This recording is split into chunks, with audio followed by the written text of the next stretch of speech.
On a eu un mariage dans ce lieu hier.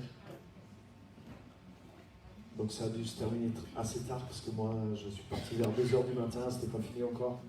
Donc il y a toute une équipe qui a servi là-bas hier soir, qui est là ce matin encore pour servir.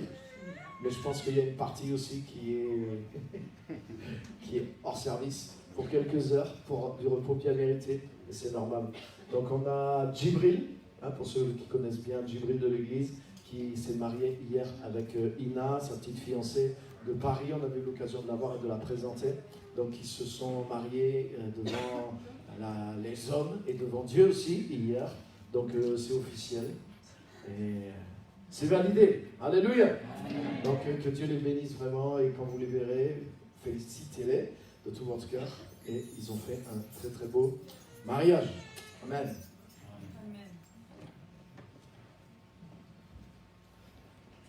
Donc, je voudrais partager une parole tout à fait spéciale avec vous ce matin. Et cette parole, c'est: tu as tout pour réussir. Tu as tout pour réussir. J'ai vraiment aimé le chant, un des premiers chants. Dieu est capable de faire, qui est basé sur Éphésiens 3:20.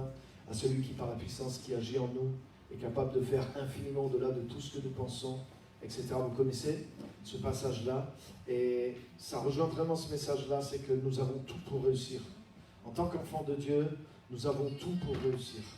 Et c'est ce que je voudrais développer avec vous ce matin, et vous donner juste 2 points pour vous montrer que vous avez tout pour réussir.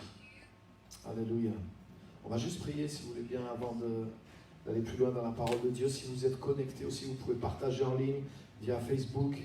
Et on va prier ensemble et on va ouvrir nos cœurs pour recevoir la parole de Dieu. Moi, je crois vraiment dans le pouvoir de la parole de Dieu.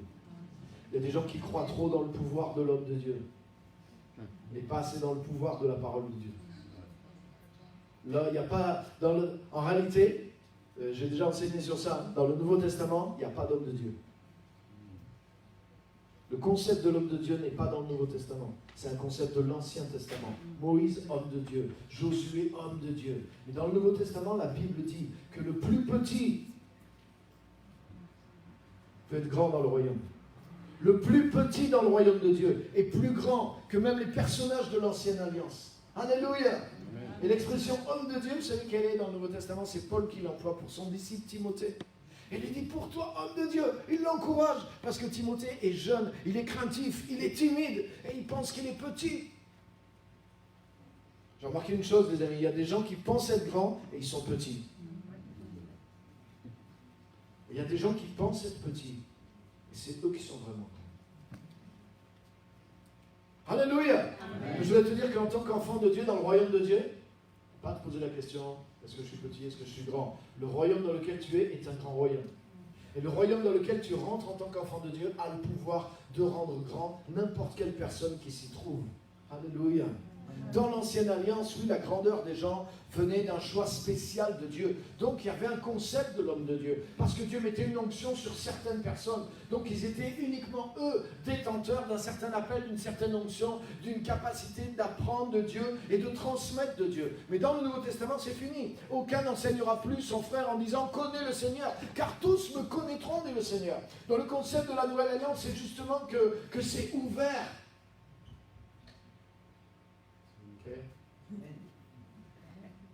Amen. Ah. Et le jour de la Pentecôte, le Saint-Esprit, est-ce qu'il est descendu que sur 12 apôtres? Non. Est-ce que le Saint-Esprit a arrêté de descendre sur ceux qui n'étaient pas apôtres, prophètes, évangélistes, pasteurs ou docteurs? Non. Quand Philippe allait en Samarie, c'était des Samaritains pourtant. Ils étaient mélangés au niveau de la doctrine par rapport aux Juifs. Mais quand Philippe a prêché, les gens se sont convertis, les gens étaient baptisés, Pierre et Jean sont arrivés, et ils ont imposé les mains pour que les Samaritains reçoivent le Saint-Esprit, et ils l'ont reçu ou ils ne l'ont pas reçu? Ils l'ont reçu. Alléluia. Ça veut dire quoi? Ça veut dire que tout enfant de Dieu peut être grand dans le royaume de Dieu. Amen. Alléluia.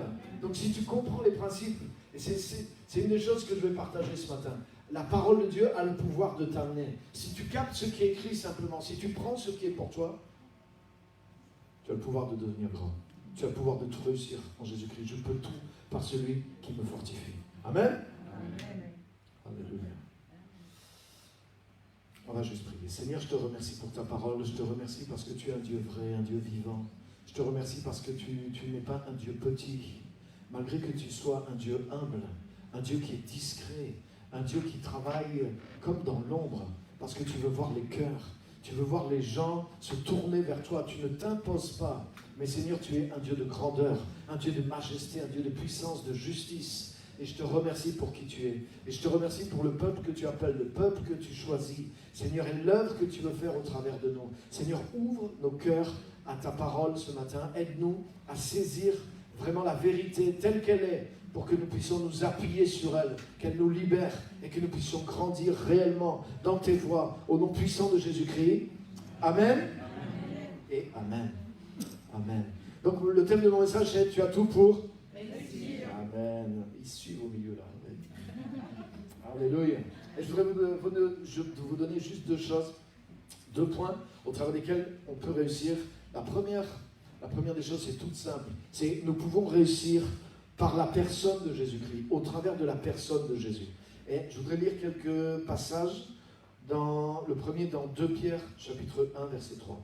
2 Pierre, chapitre 1, verset 3.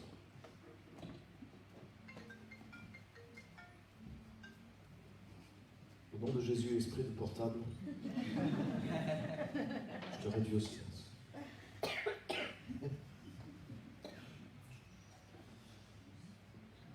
Alléluia. 2 Pierre chapitre 1, verset 3. Sa divine puissance nous a donné tout ce qui est nécessaire à la vie et à la piété, en nous faisant connaître celui qui nous a appelés par sa gloire et par sa force. Wow. C'est énorme, non? Juste un verset comme ça. Avant de lire le verset d'après, juste tout ce qui est dit là-dedans. Sa divine puissance, la divine puissance, Dieu, dans sa puissance, nous a donné tout ce qui est nécessaire à la vie et à la piété, en nous faisant connaître celui qui nous a appelés par sa gloire et par sa force, c'est-à-dire Jésus. Ça veut dire qu'en te faisant connaître Jésus, Dieu t'a donné tout ce qui est nécessaire par sa divine puissance pour que tu puisses réussir dans la vie et dans la piété. On pourrait dire dans la vie terrestre et dans la vie spirituelle. Tout. Alléluia. C'est une bonne nouvelle. Et c'est pas Dieu a donné à certains, c'est pas Dieu donnera dans l'avenir, mais c'est écrit Dieu nous a déjà donné. Sa divine puissance nous a donné, à nous tous, ses enfants, tout ce qui est nécessaire à la vie et à la piété, en nous faisant connaître celui qui nous a appelés par sa gloire et par sa force. Amen. Il y a une traduction qui dit « au moyen de la connaissance de celui qui nous a appelés par sa gloire et par sa force ». Donc c'est au moyen de Jésus, au moyen de la connaissance de Jésus-Christ. Alléluia. Peut-être tu dis « mais moi ça y est, pasteur, je connais Jésus maintenant, j'ai reçu Jésus dans mon cœur, j'ai fait la prière, j'ai été baptisé, je suis membre de l'église. » Amen. C'est bien tout ça. C'est bien, tu es rentré dans la famille. Alléluia. Et c'est précieux. Et je me rappelle, j'avais écouté un pasteur il y a longtemps, il disait ceci, il disait j'ai compris cette chose-là, c'est pour ça que j'ai besoin de l'apprendre. Je suis d'accord avec ça. Moi, par exemple, honnêtement, depuis 30 ans, je fais que continuer d'apprendre les choses que j'ai comprises il y a 30 ans. C'est vrai. Il y a 30 ans, j'ai découvert qui était Jésus. J'ai rencontré qui était Jésus. Mais depuis 30 ans, je continue à découvrir qui est Jésus. Je continue à apprendre ce que j'ai découvert il y a 30 ans. Parce que c'est pareil avec ma femme aussi. Je l'ai rencontrée il y a 30 ans. Mais aujourd'hui, je la connais mieux que quand je l'ai rencontrée il y a 30 ans. Et c'est pour ça que le fait d'avoir rencontré Jésus, il ne faut pas passer à autre chose après. Parce que c'est au moyen de la connaissance de celui que tu as rencontré que tu vas découvrir tout ce que la divine puissance a mis à ta disposition pour que tu puisses réussir dans n'importe quel domaine de ta vie. Alléluia. Et connaître Jésus-Christ, c'est l'aventure. C'est l'aventure d'une vie qui va continuer dans l'éternité. Parce que la vie ne suffira pas même pour savoir qui il est vraiment. Et c'est par l'Esprit de Dieu que tu peux découvrir. La Bible dit, personne ne peut connaître Dieu si ce n'est l'Esprit de Dieu qui est en lui. Tu peux savoir des choses sur Jésus. Tu peux avoir le CV exact de Jésus. Tu peux entendre des bons messages sur Jésus. Tu peux lire des choses absolument glorieuses dans la Bible sur Jésus. Mais tu as besoin de l'Esprit de Dieu pour te révéler qui est Jésus. Vous savez, par exemple, les disciples étaient avec Jésus. Jésus est la parole faite chair. Hein, Jésus est la parole vivante. Et quand il était sur terre, Jésus était la parole de Dieu faite chair. La parole rendue physique, comme un être humain. Et les disciples de Jésus marchaient avec lui. Et au bout de plusieurs mois qu'ils étaient avec lui, qu'ils voyaient les miracles, qu'ils entendaient son enseignement, ils croyaient en lui, ils le suivaient, ils avaient tout laissé pour le suivre. Jésus un jour a dit à ses disciples, « Qui dites-vous que je suis ?» Il a demandé d'abord qu'est-ce que les gens disent à mon sujet, vous connaissez l'histoire. Et ensuite il leur a dit, mais vous, qui dites-vous que je suis? Silence. Et il y a juste Simon qui a dit, tu es le Christ, tu es le Fils de Dieu. Et Jésus lui a dit, tu es heureux Simon, parce que ce n'est pas l'être humain qui t'a révélé ça. Ce n'est pas la chair et le sang, mais c'est mon Père qui est dans le ciel. Tu sais ce que ça veut dire?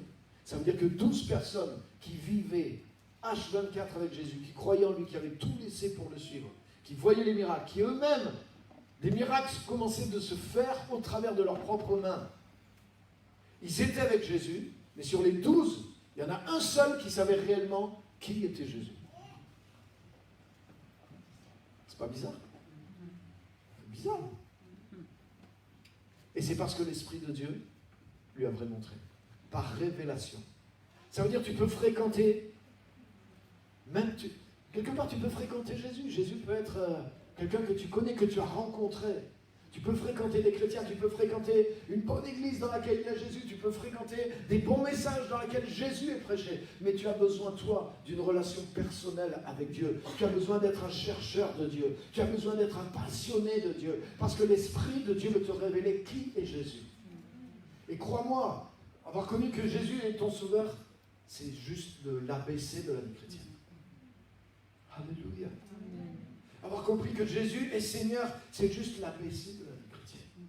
Mais tu n'as pas fini de découvrir qui est Jésus. Et la différence entre l'information et la révélation, c'est que la révélation te transforme. L'information ne te change pas. Quand Simon a dit à Jésus, tu es le Christ, tu es le Fils de Dieu. Et Jésus lui a dit, c'est par révélation que tu sais ça. Et Jésus lui dit, et moi maintenant je te dis que tu es Pierre. Autrement dit, tu es plus Simon, tu es Pierre. C'est-à-dire la révélation, ce que tu vois de moi, ça fait de toi quelqu'un de nouveau. Alléluia. Tu sais, Jésus n'a pas dit ça aux autres. La révélation peut te transformer. Et tu as besoin de connaître Jésus, de gloire en gloire. L'Esprit de Dieu nous révèle qui est Jésus de gloire en gloire. Sa divine puissance nous a donné tout ce qui contribue à la vie et à la piété. Alléluia. Amen. Tu as besoin du Saint-Esprit. Le Saint-Esprit, c'est Dieu en personne qui vient vivre à l'intérieur de celui qui croit en Jésus-Christ. C'est le plus grand trésor que tu peux avoir. Il n'y a pas de plus grand trésor. Alléluia. Pendant qu'on était à la louange, je pensais à ça. Les gens, et même les chrétiens, des fois, ils ont un problème à se situer par rapport aux richesses matérielles. Entre l'évangile de la prospérité, l'évangile de la pauvreté. Il y a toutes les positions chez les chrétiens. On voit que l'argent, la richesse, c'est quelque chose de déstabilisant pour les gens. Ils disent, oh là là, mais si tu as trop d'argent, c'est impossible, c'est trop de tentation, c'est trop un truc, mais...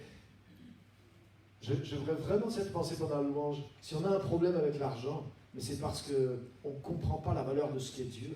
On ne comprend pas la valeur du Saint-Esprit. Par exemple, c'est écrit que Dieu, à lui est la sagesse, à lui est la gloire, à lui est la justice, à lui est la bonté, mais à lui sont les richesses aussi. Dieu n'a pas un problème avec l'argent. Dieu n'a pas un problème avec les richesses. Parce que tout ça, c'est des choses matérielles. Mais l'Esprit de Dieu, l'amour de Dieu. Il y a d'autres valeurs dans le royaume de Dieu qui sont à un autre niveau. Et si tu mets les choses à leur place, mais les richesses vont pas être un problème pour toi que tu en aies, que tu en aies pas, que tu vas pas avoir ce rapport bizarre avec l'argent. Ah non, moi je vais être pauvre, ah non, moi je vais être riche, moi je vais être cupide. Tu vas pas avoir un rapport bizarre avec les richesses. On a un rapport bizarre avec les richesses parce que les richesses sont des richesses pour nous.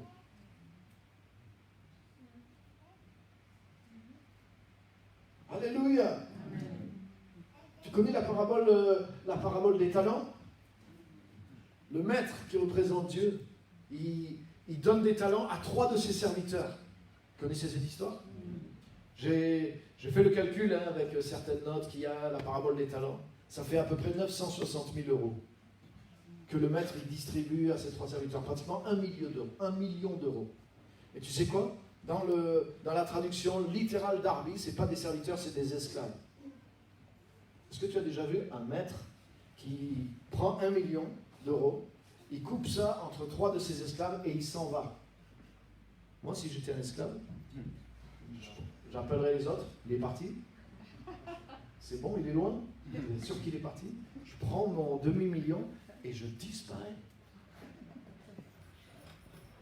Je prends un vol pour Mexico, je change de nom, je paye quelqu'un pour me faire un faux passeport avec un nom espagnol et mon maître, il ne me revoit plus jamais de sa vie. Et moi, je me la coule douce avec le demi-million qui m'a laissé. Non, mais vous êtes chrétien, vous feriez pas ça. Mais moi, en tant que pasteur, c'est ce que je ferais.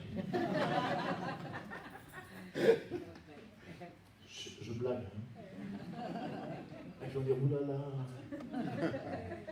attention avec lui.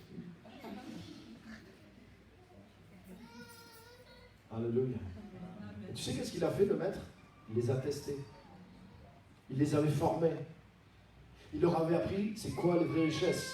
Il leur avait appris le but pour lequel ils étaient sur terre. Ils n'étaient pas là pour s'enrichir.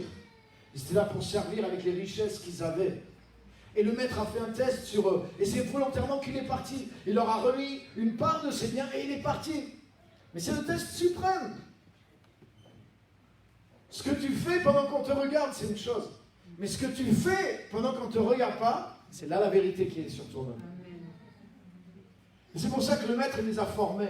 Le maître a passé du temps avec eux une fois qu'il a estimé qu'il y avait quelque chose en eux qui était la vraie richesse. Il leur a donné ce qu'il appelle les richesses injustes. C'est-à-dire, oui, des richesses, mais qui sont surtout des richesses pour ceux qui sont sur terre. Et il leur a donné ça, 960 000 €. Et lui, il est parti faire un tour pendant quelques années. Et quand il est revenu, il a dit, qu'est-ce que sont devenus les 960 000 €? Et il y en a qui lui a dit, Seigneur, les 500 000 que tu m'as donnés, en plus il ne dit pas, j'ai réussi à gagner 500 000 avec les 500 000, il dit non. Il dit, les 5 000 que tu m'as donnés ont rapporté 5 000. Donc déjà, il valorise la qualité de ce que le maître lui avait donné, pas sa propre qualité. Mais c'est réel. Car sa divine puissance nous a donné tout ce qui contribue à la vie et à la piété.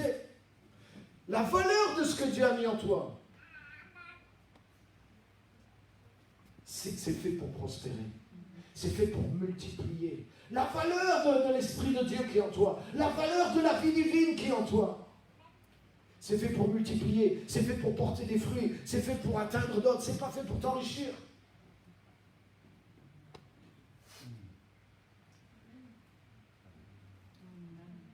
Alléluia. Pas juste t'enrichir toi, mais tu ne peux pas ne pas être enrichi par ce que Dieu t'a donné qui grandit en toi. Mais si tu cherches d'abord le royaume de Dieu et sa justice, comme je disais hier, si tu vis pour le royaume de Dieu, si tu vis pour le bien du royaume, si tu vis pour le bien des autres, mais c'est les autres que tu vas enrichir. Et tu ne peux pas être pauvre en enrichissant le monde. Comme tu sais, quand Dieu a semé ce qu'il avait de plus cher, l'offrande la plus chère de Dieu, Dieu a semé son Fils unique à la croix. Mais tu sais quoi, Dieu n'est pas devenu plus pauvre une fois qu'il a semé Jésus.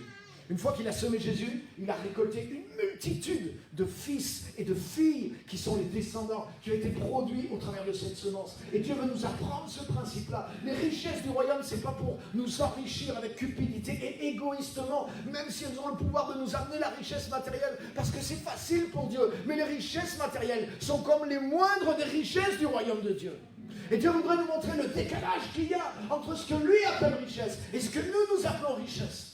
C'est pour ça qu'il donne 960 000 euros à ces 3 esclaves qu'il a formés et il part exprès pour voir qu'est-ce qu'ils vont faire avec. Déjà, il n'y en a aucun qui a fait ce que j'aurais fait moi qui est parti vivre au Mexique. Même le pire des 3, il a enterré le talent mais il l'a rendu au maître. C'est déjà une marque de fidélité. Déjà, il n'était pas voleur. Lui, il était peut-être méchant, il était peut-être feignant, mais le mec l'a pas dit, tiens, voleur. Non, il n'est pas voleur, il a rendu exactement la somme.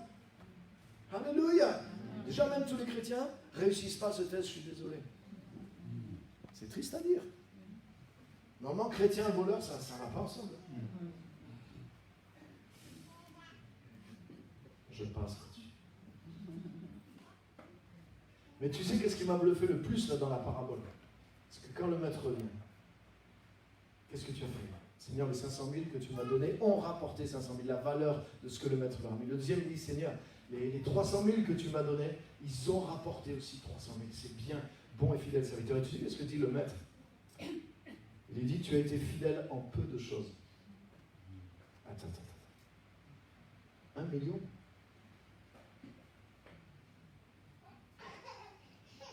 Je ne sais pas pour toi. Moi, c'est encore beaucoup pour moi. Non? Même, on va être plus près du chiffre exact. 960 000 euros, c'est pas une bagatelle. Hein? C'est pas mal, hein, quand même. On peut faire quelque chose avec ça. 960 000 euros, pour moi, c'est beaucoup. Mais le maître, il lui dit, tu as été fidèle en peu de choses. Viens, et je vais te confier beaucoup maintenant. Tu sais quoi, les 960 000 euros, le maître pouvait les perdre.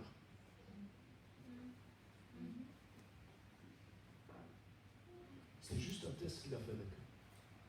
Juste pour voir maintenant quelles sont les vraies valeurs qu'ils ont. Alléluia. Tu sais qu'est-ce que dit Jésus dans ces passages-là? Il dit, si vous n'êtes pas fidèles dans les richesses injustes, personne ne pourra vous confier les véritables. L'argent, c'est une richesse injuste. Les richesses matérielles du monde, c'est les plus basses richesses, les amis. Elles sont là pour nous servir. Mais beaucoup de gens sont esclaves de ces richesses. Et c'est là qu'on a un problème avec l'argent. Même nous les chrétiens, que tu aies fait un vœu de pauvreté ou un vœu de prospérité, tu as le même problème avec l'argent. Ça veut dire que l'argent est plus fort que toi. C'est ça que ça veut dire. Ça veut dire que tu n'as pas une attitude juste avec l'argent. L'argent doit te servir.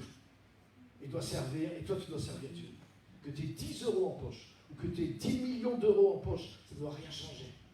Parce que les richesses que tu as, les valeurs que tu as développées en toi, sont les véritables richesses. Et si tu développes les véritables richesses à l'intérieur de toi, le maître va pouvoir te confier des choses. Que ce soit sur le plan spirituel, que ce soit des personnes, que ce soit de l'argent, que ce soit des biens, parce qu'il a vu où est ton cœur, quelles sont les valeurs qui sont à l'intérieur de toi, et que tu es là pour servir son royaume, même pendant qu'il n'est pas là.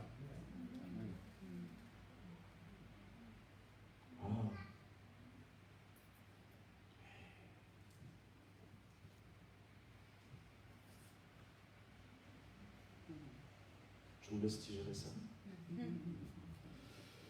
Oh, alléluia. Tu as été fidèle en peu de choses. 960 000 euros.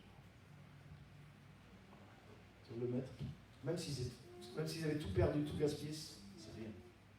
Pour lui, c'était rien. Ce qui comptait pour lui, c'est la valeur de ce qu'il avait commencé à leur apprendre. Et qui commençait à porter du fruit, parce qu'ils commençaient à être ses serviteurs, qui avaient compris ce qu'ils avaient reçu, la valeur de ce qu'ils avaient reçu.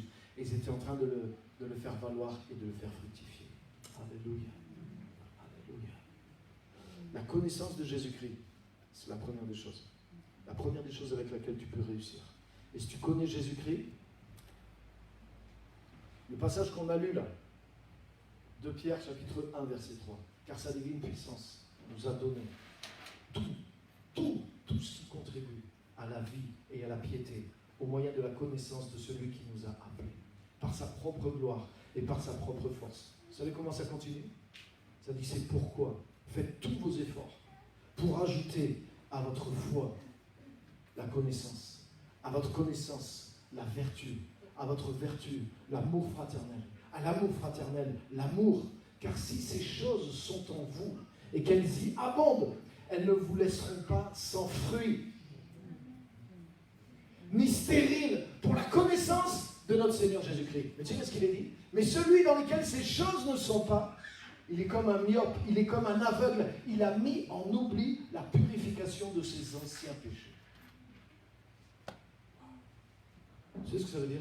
Ça veut dire que tu n'as pas le droit de détourner ta conversion pour toi-même. Ça veut dire quand tu t'es converti, quand tu as rencontré Jésus, quand tu sais que toute la richesse est en Jésus, mais à cause de cela, tu dois faire tous tes efforts pour accumuler cette richesse. Deviens un capitaliste des vertus du royaume de Dieu. Deviens un actionnaire des valeurs du royaume. Deviens un surproduit, un surproducteur de l'amour, de la générosité, de la fidélité, de la justice, de l'intégrité, de la droiture, de l'amour fraternel, de la connaissance de la vérité. Alléluia! C'est ça que tu dois développer. Parce qu'au moyen de connaître Jésus, en connaissant Jésus, tu vas être transformé à son image, à son caractère.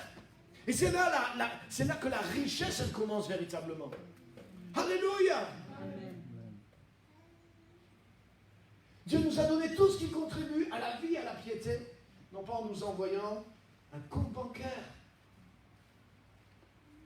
non pas en nous envoyant de l'or et des diamants, mais au moyen de la connaissance de celui qui nous a appelés, Jésus-Christ. Dans Proverbes chapitre 8, Jésus-Christ est la sagesse préexistante de Dieu. Si tu lis Proverbes chapitre 8, c'est la sagesse qui parle, et tu verras qu'il est question de Jésus, tu vas reconnaître que c'est Jésus dedans. Et tu sais qu'est-ce qu'il dit? Il dit que connaître la sagesse, avoir la sagesse, le bienfait que produit la sagesse, il est préférable à celui de l'argent et de l'or. Mais honnêtement, combien de chrétiens sont à la poursuite de la sagesse à 10% de ce qu'ils sont à la poursuite des biens matériels de ce monde? Montre-moi ces chrétiens-là. Oui, en théorie, on dit tous Amen, mais dans la réalité, déjà, c'est quoi la sagesse? Le commencement de la sagesse, c'est quoi? C'est la crainte de Dieu.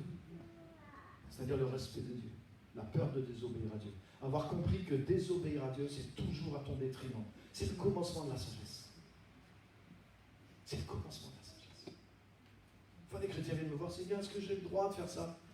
En général, c'est la frontière du péché. En fait, ça veut dire, j'aimerais vraiment faire ça, mais je sais que c'est interdit. Mais si jamais toi, pasteur, tu me dis que je peux le faire, alors je pourrais pécher avec une meilleure conscience. C'est exactement ça que ça veut dire. Misère, pauvreté de la vie chrétienne. Stupidité. Dans le livre de la sagesse, il dit stupide. Jusqu'à quand aimerez-vous la stupidité? Mais c'est réel. Parce que la sagesse est pour toi. Si Dieu te donne la sagesse, c'est pour toi. La Bible dit par exemple, le salaire du péché, c'est la mort. Et je te garantis que c'est un patron. Il paye toujours en retard, mais il paye toujours. C'est-à-dire que le péché ne vient jamais, il ne te paye jamais au moment où tu l'as consommé. Jamais. C'est un patron qui te paye toujours en retard. Parce que s'il te payait maintenant, tu ne recommencerais pas. Si le salaire du péché tombait avant le plaisir du péché, les gens comprendraient ce que c'est le péché. Mais le salaire du péché tombe longtemps après le plaisir du péché. Et les gens, des fois, ne font même pas le lien entre le salaire du péché et le péché qu'ils ont commis. Mais le chrétien, normalement, il a les yeux ouverts sur ces choses-là. Mais il devrait les avoir ouverts avant qu'elles arrivent. Et la sagesse, c'est la crainte de Dieu. Et la crainte de Dieu, c'est toi qui te protèges toi-même des choses qui vont te faire du mal. Amen, comme il a dit. Amen a dit. Amen. Mais c'est l'ABC, pour moi c'est l'ABC de la sagesse. Est-ce que vous êtes là? Amen. Alléluia. Mais si tu commences à découvrir vraiment qui est Jésus-Christ, je te garantis que tu vas évoluer dans d'autres domaines de sagesse. Si tu développes cette relation avec le Saint-Esprit va te révéler qui est Jésus et tu vas être transformé. Et je te garantis que tu vas être dans d'autres endroits que juste l'ABC de la sagesse. L'ABC de la sagesse, c'est de craindre Dieu pour te protéger toi-même. Parce que le chemin de l'insensé, il est semé d'épines. Le chemin de l'insensé, il est semé d'obstacles, il est semé d'épines.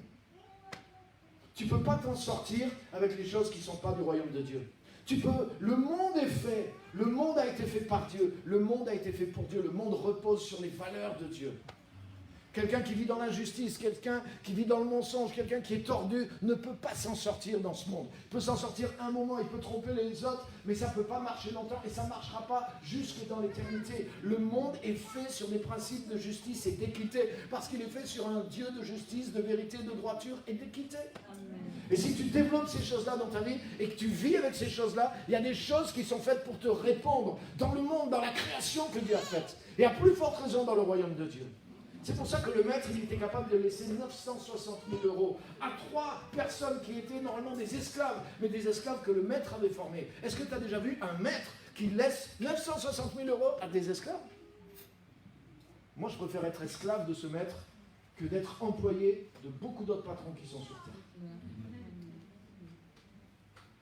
Un maître qui m'a formé à penser comme lui. Un maître qui m'a formé à la même sagesse que lui. Parce qu'un maître qui est capable de dire je vous teste avec 1 million, mais si vous perdez le million, c'est pas grave parce que c'est peu de choses. Et si vous êtes fidèle dans ce peu de choses, je vous confierai plus. C'est parce que lui, il a tellement développé cette sagesse-là que ses affaires sont au maximum. Et je ne parle pas que des biens matériels, je parle de toutes sortes de biens, de sagesse, de biens spirituels, de biens visibles et de biens matériels aussi. Parce qu'il est le roi de son royaume. Et il a formé ses esclaves qui sont devenus ses amis. Jésus a dit, je ne vous appelle plus serviteurs, je ne vous appelle plus esclaves, je vous appelle mes amis. Alléluia. Amen. Wow. Connaître Jésus-Christ, tout un programme. Est-ce que tu es inscrit à l'université de Jésus? Est-ce que tu es un étudiant à l'université de Jésus? Autrement dit, un disciple de Jésus-Christ. Alléluia. Amen.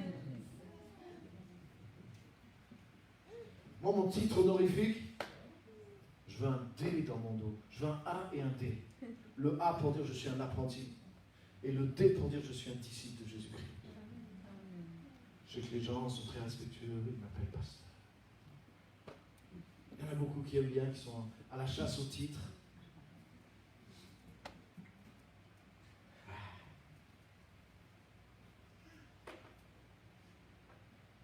Le faste, le protocole. Tu sais que Jésus n'avait aucun titre. Jésus n'avait pas de garde du corps. Jésus était obligé de monter dans une barque pour se protéger de la foule parce que les gens se jetaient sur lui pour être guéris.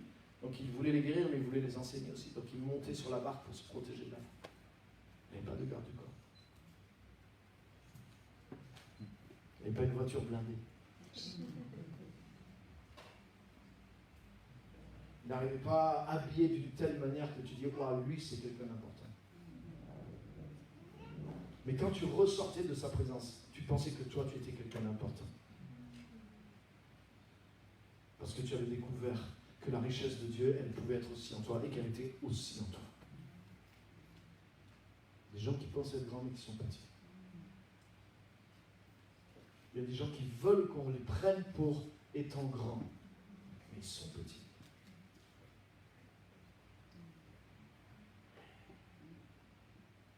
C'est avec, comme a dit Saint-Exupéry, c'est avec le cœur qu'il faut voir.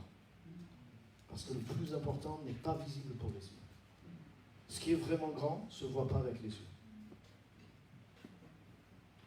Alléluia.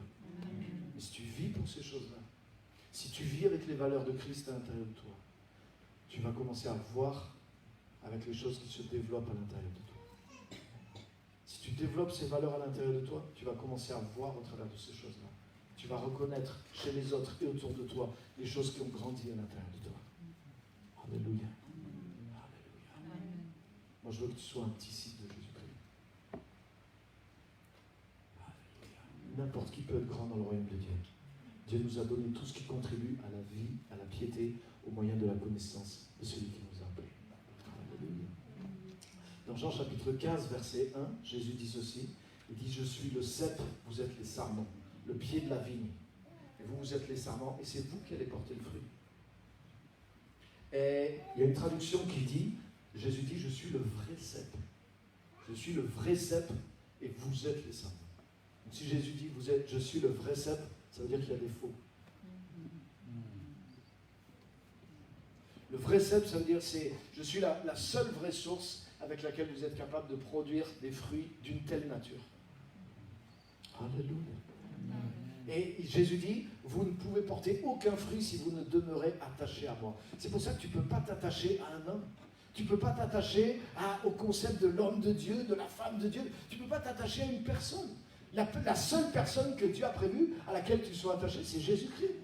pour que tu puisses porter un fruit. Mais ça renvoie aussi à ta responsabilité. Ça veut dire que tu dois apprendre, tu dois devenir un disciple, tu dois travailler pour devenir ce sarment qui colle au cep, qui est attaché au cep, qui fait un avec lui. Alléluia. C'est plus facile d'aller dire à quelqu'un, prie pour moi. Tu ne peux pas dépendre de la foi d'un autre. Peut-être au début, quand tu arrives en Christ, oui, c'est bien, tu es entouré, tu as besoin d'être consolidé. Donc c'est bien qu'on t'aide, mais on ne t'aide pas à dépendre de quelqu'un, on t'aide à dépendre de Jésus-Christ, jusqu'à ce que toi-même tu deviennes de plus en plus fort, autonome, et que tu puisses aider d'autres et porter ton fruit, pas simplement pour toi, mais que tu puisses porter ton fruit pour d'autres aussi. C'est ça le sens réel de la vie chrétienne. Alléluia. Jésus dit, je suis le vrai cep, et celui qui demeure en moi et en qui je demeure, il portera beaucoup de fruits. Alléluia. Donc tu as reçu ce qui est nécessaire au travers de la connaissance de Jésus-Christ. En t'attachant à la personne de Jésus, tu peux porter non seulement du fruit, mais beaucoup de fruits. Alléluia. Connaître Jésus-Christ, c'est extraordinaire. Sois un étudiant, sois un disciple à vie de Jésus-Christ. L'apôtre Paul connaissait la Bible, l'apôtre Paul connaissait l'Ancien Testament, il a été formé en tant que juif, il s'est converti, il a eu une rencontre surnaturelle, il a vu Jésus, Jésus l'a parlé plusieurs fois, Jésus l'a établi comme apôtre, c'est lui qui a établi en grande partie même la doctrine dans le Nouveau Testament, etc. Vous connaissez l'histoire de Paul, vous pouvez lire ça dans Actes chapitre 9. Mais qu'est-ce que dit Paul dans Philippiens 3? Il dit, mon but c'est de le connaître, pour devenir conforme à lui. Donc il a bien compris que connaître Jésus, c'est pas juste savoir des choses sur lui, mais c'est avoir la révélation de qui il est, être en union avec lui, pour devenir conforme à lui. Donc il était un disciple, il était un étudiant, il était un sarment, il était un serviteur, il est devenu comme une partie de Jésus-Christ, parce qu'il voulait devenir conforme à Jésus-Christ. Alléluia. Alléluia. Si être chrétien, c'est juste savoir des choses, alors au bout d'un moment, c'est stérile. Mais si être chrétien, c'est devenir quelqu'un qui ressemble à Jésus, là, ça n'a rien à voir. Mais la vraie vie chrétienne, c'est ça. C'est devenir comme Jésus-Christ. C'est être transformé à son image. C'est que cette nature qu'il a implantée en nous grandisse à l'intérieur de nous et porte des fruits. Sa divine puissance nous a donné tout ce qui contribue à cette vie-là et à la vie sur terre, au moyen de celui qui nous a appelés, au moyen de connaître celui qui nous a appelés. Amen. Donc tu as tout pour réussir. Un, par la personne de Jésus-Christ. Deuxième chose, par les principes de sa parole. Par les principes de sa parole. Ça, c'est tellement important aussi. Il y a la personne de Jésus. Je dois connaître la personne de Jésus. Vivre dans cette révélation, vivre dans cette relation constante et constamment croissante avec Jésus-Christ. Mon but, c'est de le connaître. Alléluia. Mais je dois découvrir les principes de la parole de Dieu. Les principes du royaume de Dieu. Quand le maître a confié cette somme énorme à ses 3 esclaves, mais il les avait formés. Parce qu'il part, il ne dit rien, mais c'est sous-entendu. Faites valoir cela jusqu'à ce que je revienne. Mais on fait comment? Mais il savait comment faire. Il les a formés. Il leur a appris ses propres valeurs. Comment lui, il a fait pour faire fructifier ces choses-là. Et il s'en va. Ça veut dire qu'il estime qu'ils en savent assez pour être capable de faire quelque chose maintenant avec ce qu'ils ont reçu. C'est exactement ce que Jésus a fait. Jésus a passé 3 ans et demi avec ses disciples et il est parti. Il leur a confié le Saint-Esprit, il leur a confié le royaume de Dieu et il est parti. Et ils ont fait fructifier. Ils étaient capables.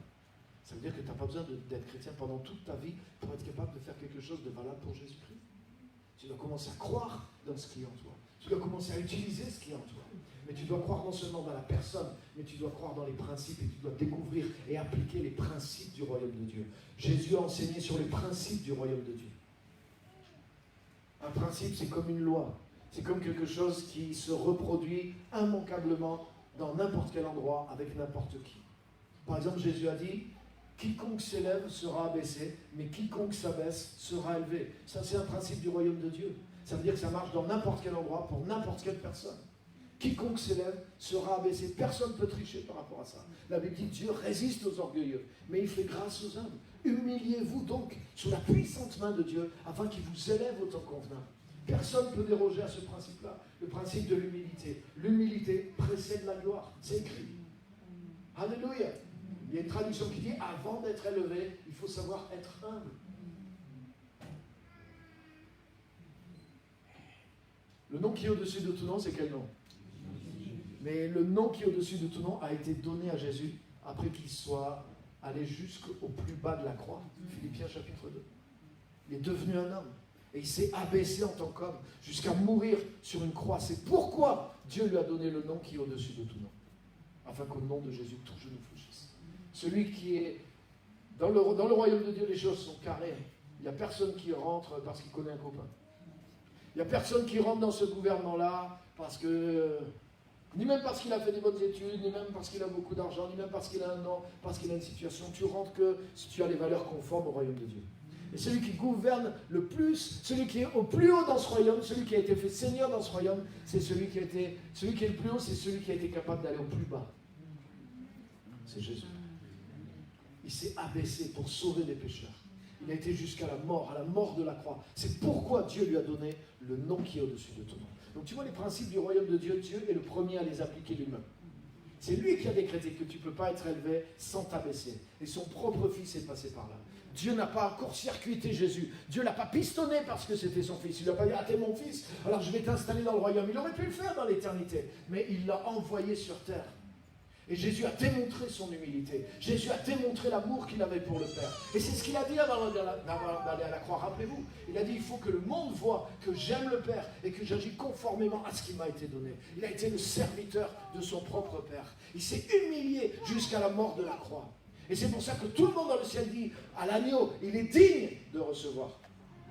Pas parce qu'il est le fils de son Père simplement, mais parce qu'il est passé par le chemin que les principes même du Père avaient tracé pour lui. Et ce principe, c'est que l'humilité précède la gloire.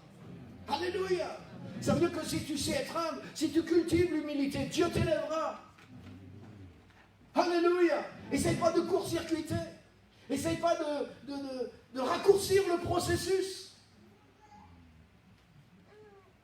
Mais sois dans l'humilité, sois dans le service et remets ton sort à Dieu. Et Dieu va te promouvoir, Dieu va t'élever. Non pas, je ne parle même pas d'argent, je ne parle pas de choses comme ça. Je parle dans le royaume de Dieu, pour servir Dieu, pour avancer avec Dieu, pour être plus efficace pour Dieu dans ce monde. Parce qu'on a un rôle à jouer dans ce monde. Tous les principes du royaume de Dieu fonctionnent sur la terre. Ce n'est pas juste au ciel que ça va se découvrir. C'est sur la terre. Alléluia. À l'âge de 12 ans, Jésus était dans le temple. Il a eu sa crise de jeune adolescent. Il a fait sa petite crise d'orgueil. Pendant 3 jours. Hein, il a fait une fugue. Vous connaissez l'histoire? Oui. Jésus a fait une fugue. Jésus a fait une fugue. Sauf qu'il n'a pas fait une fugue pour sortir avec ses copains. Il a fait une fugue pour aller faire un séminaire dans le temple à Jérusalem auprès des plus grands rabbins qui étaient là pour écouter ce qu'il disait. Et il écoutait ce qu'il disait. Et il posait des questions. Et il a dit que tous ces rabbins étaient étonnés de l'intelligence de cet enfant de 12 ans. Mais au bout de 3 jours, cac, sa mère l'a attrapé dans le temple par l'oreille. Il dit, hey, tu étais où là? 3 jours qu'on te cherche avec ton père, avec angoisse. Vous savez, mon père, il faut que je m'occupe des affaires de mon père. Il avait 12 ans. Hein. Oui, on le sait. Mais pour l'instant, c'est ton père qui s'occupe de tes affaires. Et tu sais qu'est-ce qu'il a dit? Que Jésus rentre avec eux et qu'il leur fut soumis. Et la Bible dit que lui, qui était le Fils de Dieu, il a appris l'obéissance par les choses qu'il a souffertes. Et tu sais quoi? S'occuper des affaires de son père, il voulait le faire, il avait 12 ans. Il a commencé à 30 ans.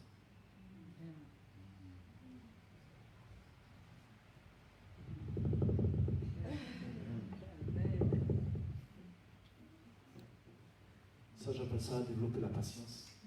J'appelle ça. Alors que lui, il aurait pu dire, mais vous ne savez pas qui je suis? À 12 ans, ça montait un peu. Hein. Mais à 15 ans, il aurait pu dire, hey. À 17 ans, il aurait pu dire, oh! À 24 ans, à 26 ans, à 28 ans, à 29 ans. Mais c'est à l'âge de 30 ans, au temps marqué par le Père. Par contre, après, en 3 ans et demi, il a tout retourné. L'humilité a précédé la gloire dans la vie et dans le ministère de Jésus. Alléluia. Comme je dis souvent, Jésus s'est formé 30 ans pour 3 ans de ministère. Nous les hommes, on forme quelqu'un 3 ans dans une école publique pour 30 ans de ministère. Les résultats ne sont pas les mêmes après. Puis il y en a qui ressortent de ces écoles, parce qu'ils ont un diplôme, ne passent plus dans les portes. Je te garantis.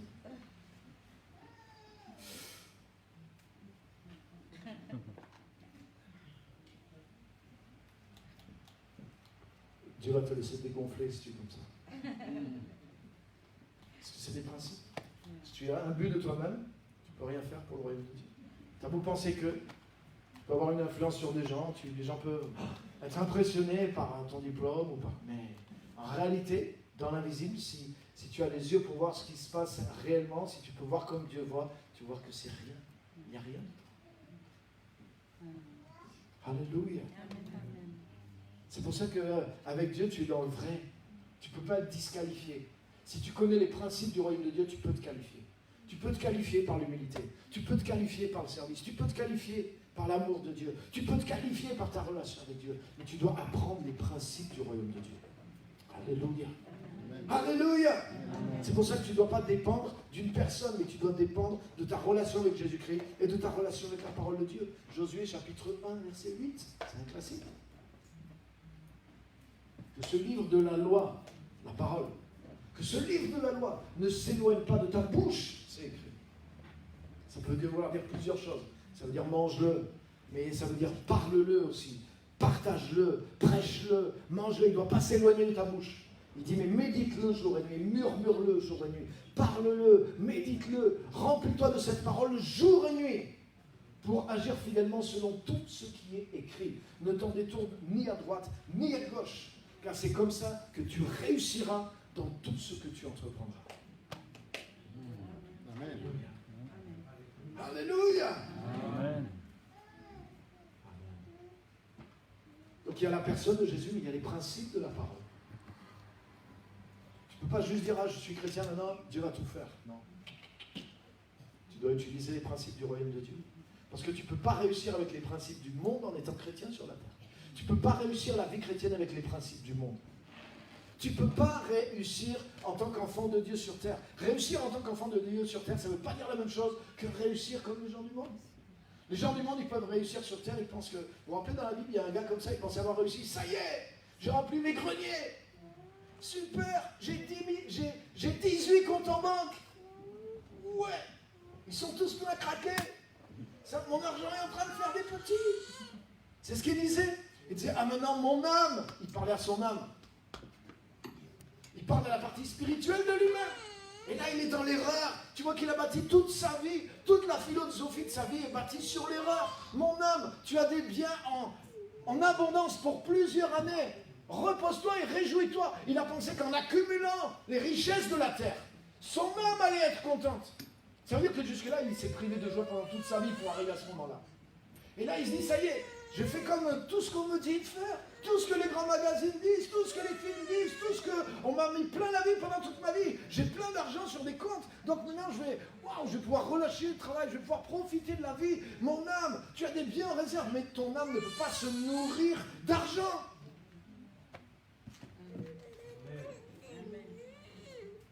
Essaye.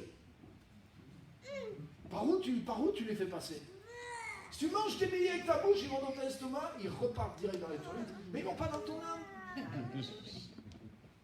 Et même si tu dépenses l'argent pour toi, mais si tu as déjà vécu ça, mais c'est éphémère. C'est éphémère, le plaisir. Et tu sais quoi, ça n'enlève pas tes soucis, ça n'enlève pas tes problèmes, ça n'enlève pas ta dépression, ça n'enlève pas vraiment ça ne soigne pas ton âme. Parce que l'homme n'est pas fait pour vivre de pain seulement, mais de toute parole qui sort de la bouche de Dieu. En tant qu'enfant de Dieu, non seulement tu as ton âme, mais c'est ton esprit qui est encore plus important. Donc tu ne peux pas dire, mon esprit, tu as des biens en réserve pour de nombreuses années. Et tu connais la parabole? Dieu lui dit à cet homme-là, insensé, cette nuit même tu vas mourir. Autrement dit, ça veut dire la philosophie sur laquelle tu as basé ta vie elle est entièrement fausse. Ça veut dire que tu t'es trompé de ton premier jour jusqu'à ton dernier jour, parce que tu as suivi les principes de succès du monde, mais tu n'as pas suivi les principes de succès du royaume de Dieu. Oh. Tout ça, c'est dans Luc 16.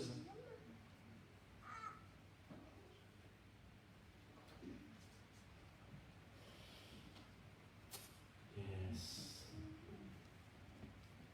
Regardez avec moi dans Actes chapitre 8.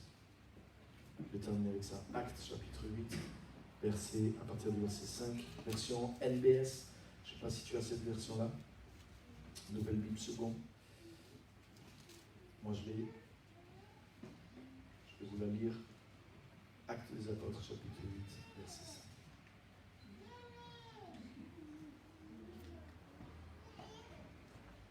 5. Alléluia. Philippe, qui était descendu dans la ville de Samarie, j'en ai parlé tout à l'heure, il proclama le Christ. Les foules d'un commun accord, regarde bien, les petites nuances qu'il y a dans la parole de Dieu, mais qui veulent dire long.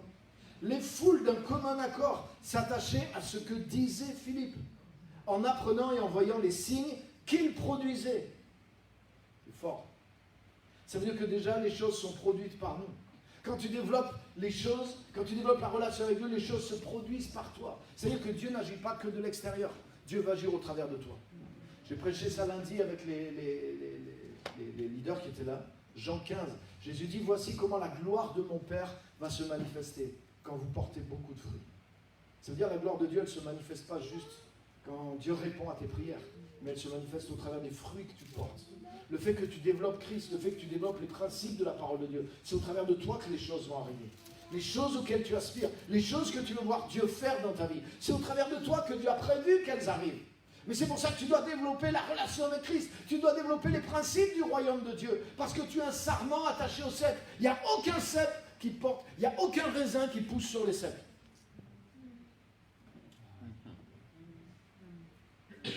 Il n'y a aucun pommier avec les pommes collées sur les branches. Il n'y a aucun cerisier, les cerises sortent du tronc. Vrai ou faux?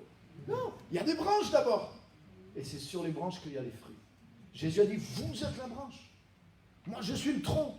Jésus est enraciné dans le ciel. Il puise le Saint-Esprit dans le ciel et il nous le transmet. Le Saint-Esprit, c'est la sève, la vie de Dieu qui coule en nous et les fruits doivent arriver par nous. Mais si nous dépendons de l'homme de Dieu, si nous croyons que c'est Dieu qui va faire des miracles, Dieu va faire des miracles, Dieu va faire des miracles, Dieu va faire des miracles, et que nous pensons que nous ne sommes rien dans le processus, si nous ne développons pas la relation avec Dieu, si nous ne développons pas les principes du royaume de Dieu, mais rien n'arrive, les amis. Est-ce que vous êtes là? Oui. Donc les foules d'un commun accord, regarde, ils ne s'attachaient pas à Philippe, ils s'attachaient à ce que disait Philippe. En apprenant et en voyant les signes qu'il produisait. Il y a des gens, s'ils arrivent à produire des signes, ils vont faire en sorte que les gens s'attachent à eux. Pour pouvoir dominer sur les gens. Mais Philippe, c'est pas ce qu'il faisait. Et le fruit que sa vie portait, c'était pas ça. Pourtant, lui, il produisait vraiment les signes. Car des esprits impurs sortaient de beaucoup en poussant de grands cris. Et beaucoup de paralytiques et d'infirmes furent guéris. Il y eut une grande joie dans cette ville. Un homme nommé Simon, qui se trouvait déjà auparavant dans la ville. Regarde bien. Lui, il exerçait la magie. Il stupéfiait le peuple de Samarie et se disait quelqu'un de grand. Lui, il pense qu'il est grand. Et regarde, tous, depuis le plus petit jusqu'au grand, s'attachaient à lui. Tu vois la différence?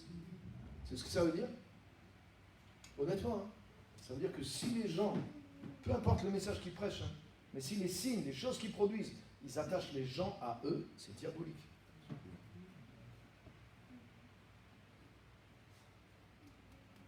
Ça fait mal, là. Là, ça écrème. Hein. Ça écrème du monde. Hein. Mais c'est ce qui est écrit là. Regarde, Simon, lui, il opérait par la magie. Il opérait par des pouvoirs démoniaques. Il étonnait les gens. Lui, il se prenait pour quelqu'un de grand. Il voulait que les gens pensent qu'il était grand. Les gens pensaient qu'il était grand et tous, depuis le plus petit jusqu'au plus grand, s'attachaient à lui et disaient oh, « Cet homme-là est la puissance de Dieu !» Donc les gens, pour eux, c'était de Dieu. Celle qui s'appelle la grande. Et ils s'attachaient à lui. parce qu'il les avait longtemps stupéfiés par sa magie.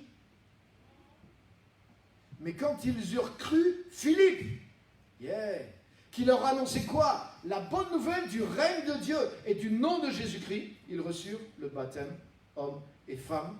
Simon lui-même devint croyant et reçut le baptême. Amen. Il était assidu auprès de Philippe et voyait avec stupéfaction, celui cette fois, les signes et les grands miracles qui se produisaient. Quand les apôtres qui étaient à Jérusalem apprirent que la Samarie avait accueilli la parole de Dieu, ils envoyèrent Pierre et Jean.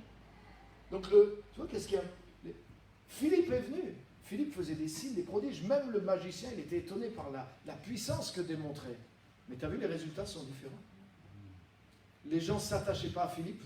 Ils s'étaient attachés au magicien, mais ils ne s'attachaient pas à Philippe. Ils s'attachaient à ce que disait Philippe. Et Philippe lui-même, il prêchait le royaume de Dieu et il prêchait Jésus-Christ. Et quand les apôtres eurent entendu qu'en Samarie, ils avaient reçu la parole de Dieu, pas quand ils ont pas dit, ah ouais, quand ils ont appris qu'ils avaient reçu le grand évangéliste Philippe,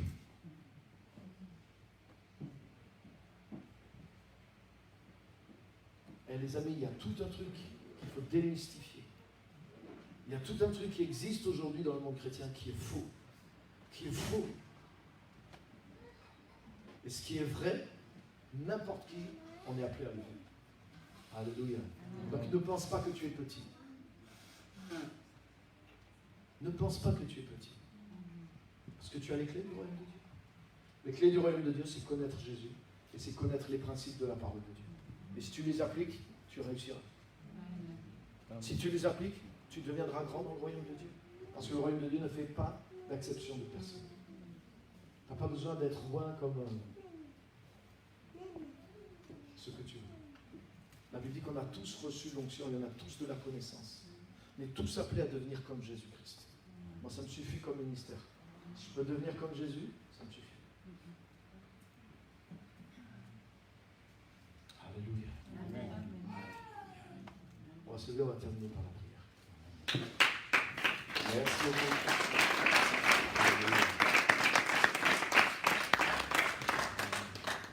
Les amis, je vous encourage vraiment à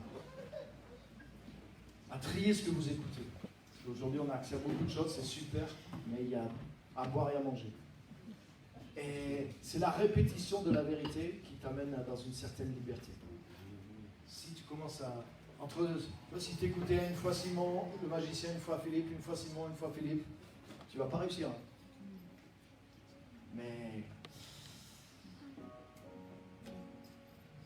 il y a un message qu'il faut se rapprocher et qu'il faut capter pour soi-même. C'est ce qui libère. Alléluia. Alléluia. À partir de la rentrée, Saint-Esprit a mis vraiment un truc sur mon cœur pendant toute une année. Je vais prêcher que sur le royaume de Dieu pendant une année entière. Amen. Toute l'année prochaine, peut-être à partir de septembre jusqu'à l'année d'après. Je vais prêcher tous les messages que je vais prêcher. Ça va être sur le royaume de Dieu. Je vais enseigner sur le royaume de Dieu de A jusqu'à Z. Jusqu'à ce que ça devienne notre mentalité. Jusqu'à ce qu'on soit changé. Alléluia. Philippe a enseigné le royaume de Dieu. Il a enseigné Jésus-Christ. Jésus a enseigné le royaume de Dieu. Il a enseigné les principes du royaume de Dieu.